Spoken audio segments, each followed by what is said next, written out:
we seem to be talking about solving, you know, world problems, and I always worry about that, because if we're talking about solving world problems, the rest of the world is solving those problems too. And I'd much rather we were talking about solving a problem that we have, which has potentially bigger applications around the world. I'm always leery around, you know, being the cloud computing problem solvers for the world, or the energy problem solvers for the world, or whatever. I'd much prefer we have a particular niche in a particular subset of any one of those areas. We solve that problem well for ourselves. We create a business model that's viable for other parts of the world, and then it's ported to those areas. Well, it's funny because people think that green is the new thing. Green's not the new thing. At least for Cisco, it's not. We've been a part of it. We're enabling it within our own infrastructure, and then obviously driving that out to our customer base. I looked at a stat recently, 96% of the people feel that technology can improve the green carbon footprint impact. And if you take a look at what technology can do now, it is available. So the question is, how do we take technology, enable, for example, a workforce, remote working? If we get less cars off the road, which means more people working from their local environment, not having to travel, not having to fly, not having to go to an office. It's an adaptation of workforce practices, trust, enablement in the employees that you're hiring, and just modifying the way we think successful workers work. We've just deregulated the energy market in the last couple of years. In reality, the type of energy that's being delivered over the network is still mostly fossil fuels, I would imagine, and we're still not there yet where you can say it's as efficient as it can be. It's getting better, and I think certainly in our industry there's a lot more availability from our point of view with regards to what can be achieved cost-wise, which is great, because previously you were stuck with maybe the incumbent and you're having to go along with the price that they were offering. That's big for our industry. What we've seen now is that the awareness has really gone up there from companies evaluating computing power versus electricity and all kinds of any other kind of power that you can possibly get. Where we've seen is that the awareness of that is extremely strong, and that's the first place we have to get to. Some of the smart things we've done, like SEI have a specific scheme, Sustainable Energy Ireland have a specific scheme where companies can claim back money based on buying energy efficient equipment.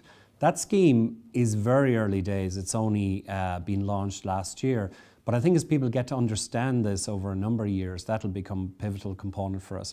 So I suppose that's the policy side. The awareness side is there. It's now down to the R&D side and what we can actually produce in Ireland. The whole green area, Greentech, a lot of provision, a lot of discussion around it in the budget. I think again that's an area that we can achieve a lot of first mover advantage as a nation by investing in it now. It's a new area, people don't know a lot about it. We have some great examples in people like Electricity, Mainstream and some other companies that have very good track record already established there, who know this space, and I think who can pave the way again for us in that area going forward. The IT agenda and the green agenda, you know, kind of come very neatly together. You know, every time that you replace an atom, a piece of paper with a bit, a computer screen for an invoice, or you do something online instead of doing something in physical form, you are clearly going to reduce cost, because it won't cost you €3 or €10 to process that invoice, you know, and it will also save on green issues. It will save on kind of carbon emissions, because you're not having to create paper and travel and all that kind of stuff. So I think it's a no-brainer case. The uptake of simple concepts like recycling in Ireland as a nation have been huge and very, very encouraging in that respect as well. But that's not where the opportunity ends. I mean, Ireland as a nation, when we look at what we have in terms of assets, in the same way were we to look at the Middle East, for example, and how they value their gas and oil reserves, in the same capacity, we should be putting a notional value on our green assets and our green attributes in that respect. We have a significant coastline. We have access to mainland Europe. We have significant tidal and wind opportunities, both on and offshore in that respect as well, which can be leveraged. But then again as well, we can put in our technology slant on top of that as well. The green economy will always be an aspiration unless you invest, and invest for the future. Greentech is not only something that benefits our generation, but benefits our children and our children's children in terms of what it does for the environment, but what it does for the economy. And also green tech is something that is a tangible export. I mean, it generates jobs, it generates exports, export revenue for the country.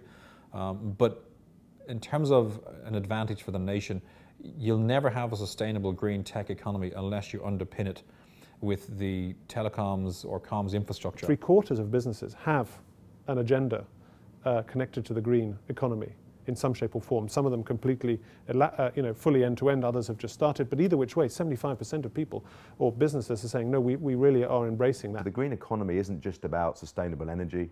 It is around how companies operate. It's around efficiency. It's around technology again.